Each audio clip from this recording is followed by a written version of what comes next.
I knew something was off the moment Brad called me Sunshine in the middle of our Monday stand-up. That man had the emotional range of a dry mop, and if he was smiling, it meant someone else was about to get burned. My name's not Sunshine. It's the woman who kept your fragile server infrastructure from collapsing every time someone sneezed near the GPU farm.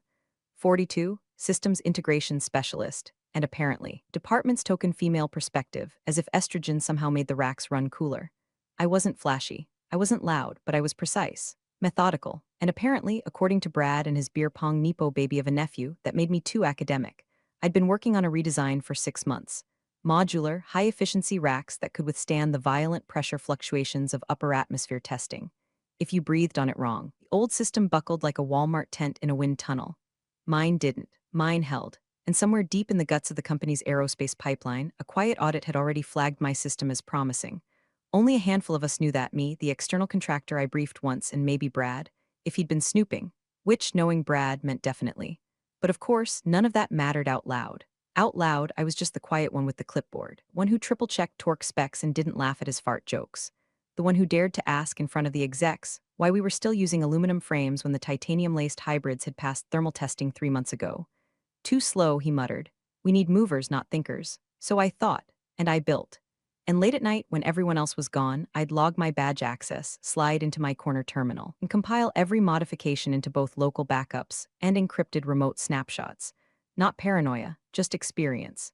Because the last guy who built something game-changing, Brad took the credit, gave him a plaque, and showed him the door 2 months later. Speaking of plaques, you ever notice how 97% of people who listen to these stories don't subscribe? Which means I'm out here spilling federal-grade tea while Brad's nephew is probably still calling HDMI ports the skinny usps, and y'all are just lurking like it's a free Costco sample. Hit that subscribe. It keeps us fueled, caffeinated, and just petty enough to keep telling the truth.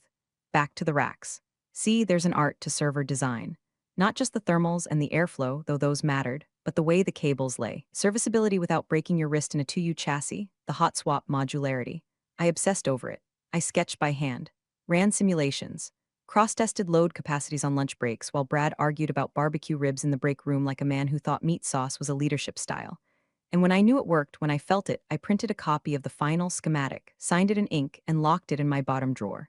Just one. Just in case, that drawer had a sticky note on the inside lip that read, in case of Brad. No one ever saw it but me. The week everything changed started just like this. A department-wide email from audit flagged all ongoing projects for efficiency review. Most of the guys groaned. I didn't. I knew mine would sing. Quietly, efficiently, confidently. I had no idea that folder was about to become a target, but Brad did. The audit results hit our inboxes like a polite earthquake. HR phrased it as a routine review of workflow efficiencies, but everyone knew it was a blood test for dead weight. I wasn't worried. My numbers were tight, my timeline tighter, and I'd already stress-tested the rack design against every simulated scenario short of a moonquake. Still, I kept quiet while Brad barked about bureaucratic navel-gazing and bean counters with clipboards. He hated audits, too many skeletons stuffed behind PowerPoint decks, too many questions he couldn't answer without stammering. What I didn't expect was how fast it would blow back on him. 2 days in, the auditor flagged my project as exceeding efficiency projections by 17%. 17. That might not sound like fireworks to a casual observer, but in our world, shaving a single percent off heat loss was like discovering sliced bread and fire at the same time. And the icing, the thermal degradation index on my prototype was nearly half of what Brad's favored model clocked in at. Mine stayed stable under simulated G-force. His warped like a microwave burrito tray. Brad didn't say a word at the meeting. Just sat there, jaw clenched, flipping a Sharpie in his hand like it was a stress ball. That's when the contractor, this tall, quiet guy from some aerospace consultancy, leaned forward. He'd been mostly silent up until then, just watching. Would love to get a separate walkthrough of your process, he said. Not to Brad, to me, eyes steady, professional. Brad forced a smile that looked like it hurt his molars. Sure, we can all review it together, he said, already hijacking the next sentence. But the contractor shook his head, actually shook his head and said, I'd prefer to schedule it directly with her. Alone, if that's all right. Brad didn't even bother hiding his glare. He just muttered something about grabbing coffee and stomped out of the room. The solo briefing happened 2 days later in Conference C, a cramped, overheated glass box that always smelled like someone had microwaved old broccoli. I brought my renderings, my load curves, my handwritten notes. The contractor, still no last name, just a lanyard that said G. Harris, asked smart questions. Technical ones, the kind that told me he wasn't just there for show. By the time he left, he shook my hand and said, I think your work's going to matter more than you realize. Keep building. I should have walked straight to IT and locked down every directory the moment he said that. Instead, I returned to my desk to find Brad leaning against my chair like he was posing for a cringy LinkedIn profile pic. Heard the meeting went well, he said, too casual. What you two talk about? Thermals, I said. Stress dispersion under force loads. Data rack stuff. He fake laughed. You always get so technical, you should let me help. I'll simplify the deck for the client side, make it more digestible. I'm good, I replied, but he didn't back off. The next week, he hovered like a drunk mosquito, asking to take a look at your files or run some of your numbers through my model, just for comparison. Even suggested we merge our timelines into a joint presentation. I smiled, I nodded. I changed the subject. And that night, I started emailing myself full encrypted copies of my designs, version by version. Password-protected zips disguised as random invoice files. I logged my badge scans too, entry exit, every terminal I used. Not paranoid, just smart. Because Brad didn't act supportive unless he was sharpening the knife he planned to plant. Straw that cracked my comfort, I caught him at my terminal, said he was checking something for IT. The screen was still logged in when I walked in. His face turned to clay the moment he saw me. Just helping, he said. You're behind on backups, right? I stared him down. I do them every night. And that night, I backed everything up twice. One on the company server, one on my private encrypted drive. Then I opened my locked drawer, glanced at the folder marked in case of Brad, and laid my hand flat on the cover like a vow. It happened on a Thursday. Thursdays always felt cursed in that building. Someone's lunch exploded in the break room microwave, the elevators stalled between floors, the lights flickered like they were powered by haunted hamsters. But this Thursday, this one earned its spot in hell. I came back from lunch, half a turkey club, no mayo, eaten in my car to avoid Brad's team bonding over Chipotle nonsense, and my screen was black. Not sleep mode black, not oops forgot to save black. I mean deep void like someone had reached through the Ethernet cable and ripped the guts out of my project. I tapped the keyboard. Nothing. Moved the mouse. Nothing. Tried to reboot, got a blinking cursor and an error code I'd never seen. My stomach dropped straight to the carpet.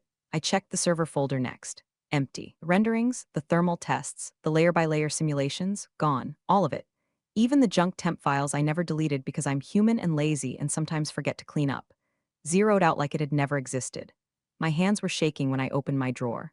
The real folder was still there, my sketches, the stress calculations, the backup USB drive tucked behind the binding like a secret tooth in a shark's grin. But before I could even zip it into my bag, I heard his voice behind me. Well, that's unfortunate. Brad, leaning on my cubicle wall like he was about to sell me a timeshare in hell. He was wearing that smug little half smile he reserved for moments when he thought he was being clever. It looked like it had been stapled to his face. You missed the deadline, he said, mock disappointed. Shame, really? All that work and now nothing to show for it. I didn't speak. Couldn't. My jaw locked so hard it felt like my molars were trying to crush each other. He waved a piece of paper like a magician revealing a rabbit. Your project's been archived as incomplete. I've informed HR. We'll need your badge, effective immediately. Incomplete? I said, the word burning like acid in my throat. It's not personal, he lied. We just can't have unreliable contributors in a high-stakes pipeline. You understand. I wanted to throw my coffee mug at his skull and frame the shards, but I didn't. I looked at the USB drive in my palm, curled my fingers around it, and slid it into the inner pocket of my bag like it was a relic worth dying for. You'll be escorted out shortly, he added like he was doing me a favor. Protocol, you know? HR arrived 5 minutes later, Karen from compliance, looking like she wanted to be anywhere else. This isn't about your performance, she murmured. We're just following procedure. Bullshit. She took my badge. I kept the drive. Security was polite, too polite. They didn't cuff me or march me out like a perp, but the walk to the elevator still felt like a funeral. Coworkers peeked over their monitors and immediately looked away. No one said a word, except for Tim from QA, who gave me a look, not pity, something sharper. I'd find out later he knew exactly what Brad did, but that day, all he could do was nod, barely perceptible, as the elevator doors closed on what used to be my life. Once outside, I sat in my car, hand clenched so hard around the USB drive I thought I'd snap it in two. I didn't cry, couldn't. My face was ice, my blood lava. I just stared at the building, those glass panels gleaming like nothing had happened, and thought, he thinks it's over. But I knew better because I had everything. Days after felt like gravity had doubled. I woke up without an alarm, stared at the ceiling fan spinning above me like it was mocking how still everything else had become. No morning status meetings, no thermals to test, no server simulations, just silence, broken only by the slow drip of my savings leaking through rent, groceries, and insurance premiums that suddenly felt obscene. I applied to 12 jobs the first day. Got 3 auto-responses. Ghosted me. Week 2, I sent 30 applications. Heard back from one, a polite rejection that didn't even bother to personalize the greeting. Dear applicant, like I was a placeholder in my own life. I emailed the company, not HR, that ship was incinerated, but a few former teammates. Nothing, not even Tim, who nodded at me like he knew. Maybe he did, maybe he was scared. I emailed the contractor. the quiet man from Conference C, Harris, or whatever his real name was. Subject line, follow up on rack briefing. I kept it vague, professional, just enough breadcrumbs to remind him who I was without setting off any corporate tripwires. Days passed, no reply. By week 3, I was rereading old design notes at 2 a.m., trying to convince myself I hadn't hallucinated the entire thing. Maybe I was too academic. Maybe I had moved too slow. Maybe Brad was right and I was just another cog too fragile for the machine. I stopped checking my inbox, stopped opening LinkedIn. The notifications were all junk anyway, random recruiters from industries I had no business being in. One even asked if I was interested in massage therapy entrepreneurship. I wasn't sure if that was a joke or a phishing attempt. Rock bottom wasn't loud. It was quiet, like drowning in pudding. You don't flail, you just give up. I started wondering if I should just let it go. Delete the backups, get a job in retail, say yes to the universe's suggestion that maybe I wasn't built for this fight. Then the call came. Tuesday, 11:47 a.m. I remember the time because I was halfway through microwaving a sad mug of leftover chili when my phone lit up with an unknown number. California area code. I almost let it ring out. Spam, probably. Another fake car warranty or someone asking if I'd thought about solar. But something itched at the back of my brain. I answered, "Hello?" The voice on the other end was calm, measured, like it had practiced this moment in 100 simulations. "Hi. I hope this isn't a bad time. I'm reaching out regarding a certain server rack design, modular, aerospace compliant. It was presented internally under the alias Project Aurora." I didn't say anything. Microwave beeped in the background like a bomb counting down. "We'd like to discuss further," the voice continued. "You're not in any trouble. We believe you're the original designer. And we'd like to confirm some details off the record for now, if that's all right." "Who are you?" I asked, finally finding my voice. "A contractor for a government entity," he said carefully. "We're not authorized to give specifics yet, but I think you'll find this worth your time." He paused. "Can fly you to Pasadena. NDA provided, expenses covered, you'd be debriefed in person and compensated." I stared at the USB drive on my desk, still in the same zip bag I'd used the day they walked me out. He waited, not pushy, just patient. "I'll need a day," I said. "You've got 2, he replied, "but I'd recommend packing tonight." I landed at Bob Hope Airport under a name badge that wasn't mine and an NDA thick enough to choke a horse. A guy named Marcus met me at the gate, mid-40s, gray buzzcut, mirrored sunglasses like he moonlighted as a bouncer at Area 51. Didn't say much, just handed me a visitor lanyard and pointed to a black Suburban that looked like it hadn't seen sunlight in a decade. We drove past rows of beige buildings that looked like government facilities always do, like someone took ambition and beat it to death with budget cuts. But once we turned past the 3rd checkpoint, things changed. The air got quieter, crisper. My badge beeped through 3 layers of security before I was allowed to step into what they called Annex B, a research facility nestled behind an old aerospace manufacturing lot near Pasadena. Inside, it smelled like ozone and sterilized dreams.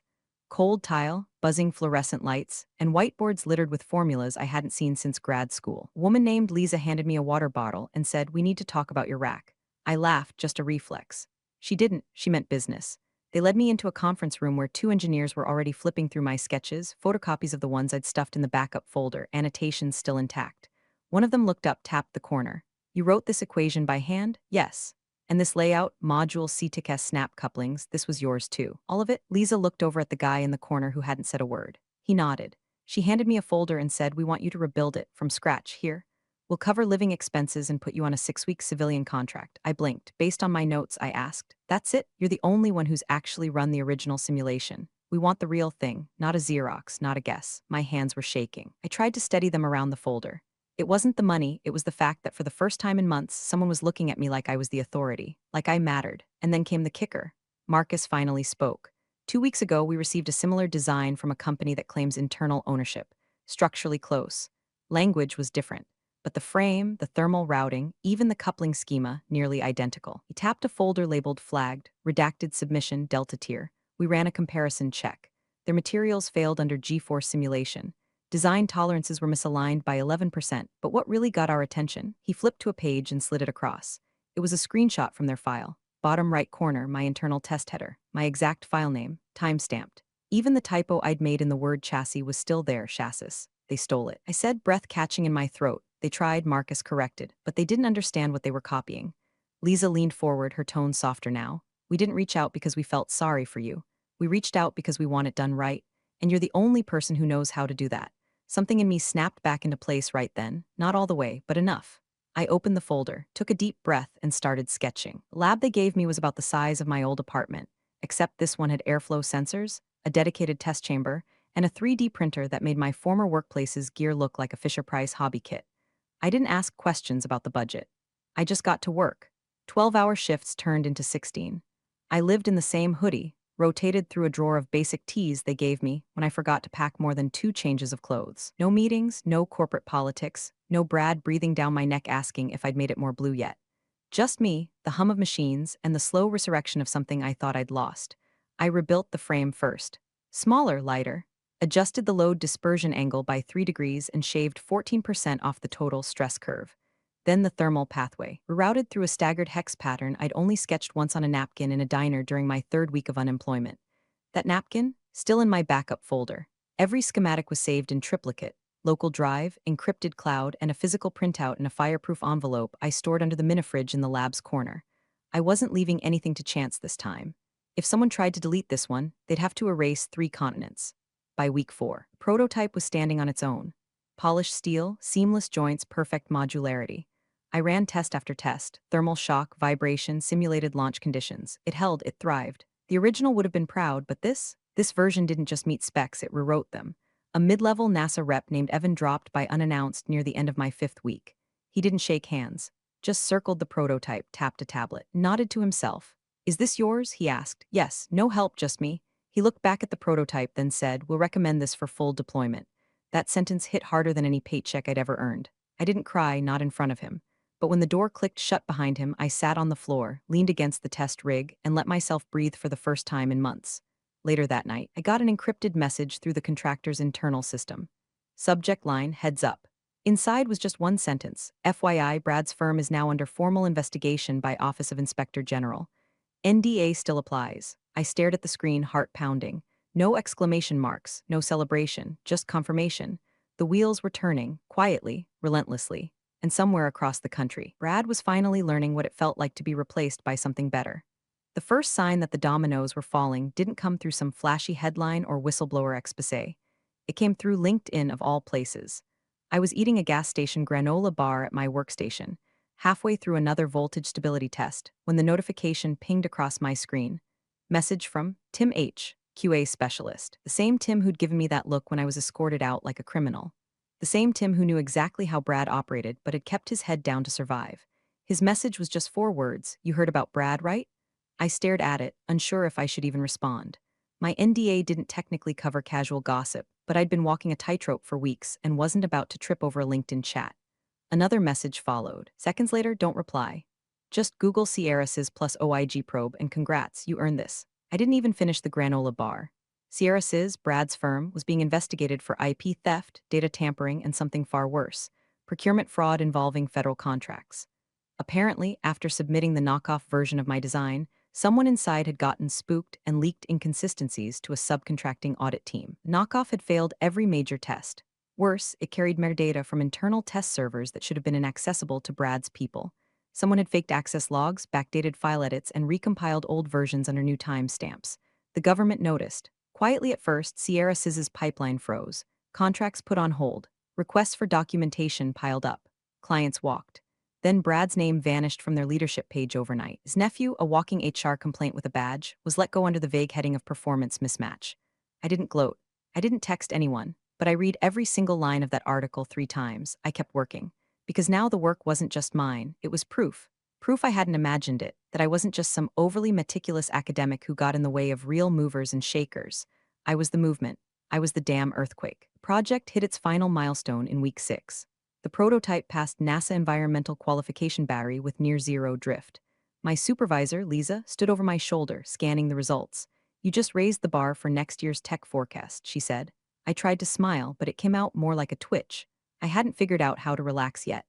That night, while I was logging one last batch of notes into the triple encrypted server, calendar invite slid into my inbox. Private design signing NASA HQ Langley campus. Attendance requested. NDA extension will apply. Travel itinerary to follow. The subject line didn't say it, but I knew what it was. They were going to put my name on it. And this time, no one could delete it. Langley looked nothing like I imagined. It wasn't all rockets and marble halls. It was concrete, quiet, clinical. The kind of place where history hums beneath the drywall, and the most important conversations happen in rooms without windows. They gave me a badge with my real name this time. No alias, no pseudonym, just me. The signing room wasn't grand.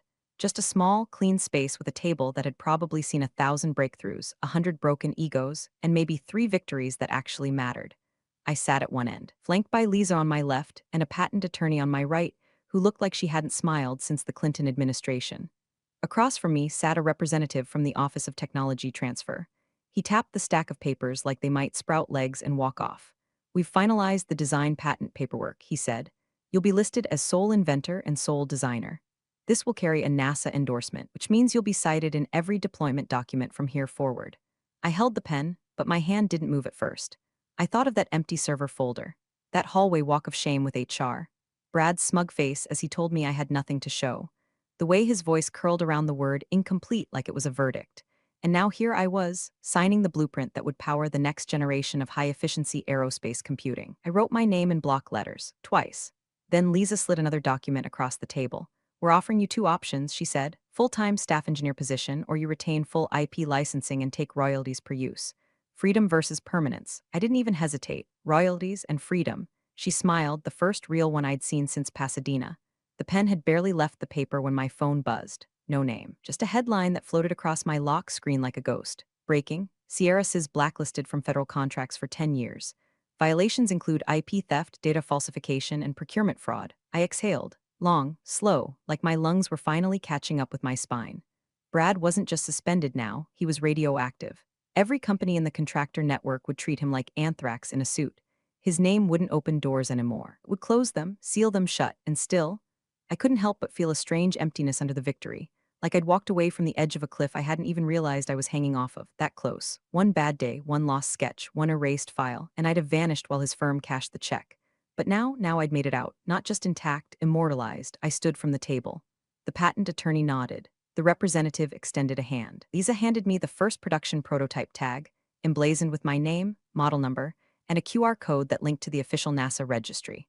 And somewhere in Virginia, probably watching the news scroll across a muted flat screen in some soul-sucked corporate lobby, Brad was realizing what I'd always known. You can delete a file, but you can't erase the one who built it. The email came from a magazine I'd barely heard of, Next Wave Systems Weekly. Circulation, niche, audience, the kind of engineers who collect soldering irons and still argue over cable management on Reddit. They wanted to do a short piece on emerging civilian tech in government aerospace contracts. Apparently someone at NASA had mentioned my name in passing, and now I was an exciting development in modular rack design, which is the nerdiest way I've ever been called a badass. At first, I almost didn't answer. I didn't need the attention. I had my licensing deal, my royalties were starting to trickle in, and I was already buried in 3 new design proposals. But something about it nagged at me, not for ego, for closure, so I said yes. The journalist was young, probably fresh out of grad school. He had nervous energy and wore a tie like it was his first real interview. We met over video call. He was polite, efficient, and clearly stunned that someone who looked like me had pulled off something most defense contractors spent a decade chasing. He asked about airflow dynamics, chassis compression tolerances, data latency under vibration stress. I gave him real answers, nothing classified, nothing too flashy. Just enough to show him I earned every millimeter of that patent. Then, near the end, he leaned back and asked casually, "So, how'd this all begin?" I could have given him the long version. The empty folder, the smug smile. HR's polite little assassination, the flight to Pasadena, the sleepless nights, the USB drive in my purse, the silent countdown to career oblivion. But I didn't, I smiled. "My manager deleted my rack design," I said, voice even, "so I built a better one for someone who believed in it." He blinked, then laughed. Wow, that's perfect." A week later, the piece went live. Page 6, titled "Built to Endure: How One Engineer Quietly Reinvented Aerospace Hardware." The quote got bolded, framed in a yellow box like it was poetry. No one screamed. No one gloated. There were no dramatic courtroom scenes or viral takedowns. Just one woman, one stolen file, and one unshakable truth. Funny thing about deletion, it doesn't work when you're backed up. What hit me most in this story wasn't just the revenge, it was how quiet it all was. No yelling, no courtroom theatrics, just pure strategy. It's a reminder that when you know your worth and keep your receipts, silence can be the loudest victory. Thanks for watching, you cubicle warriors. Hit that subscribe button. Unless you're my old boss, then you're on your own. Revenge of the coffee pot strikes again.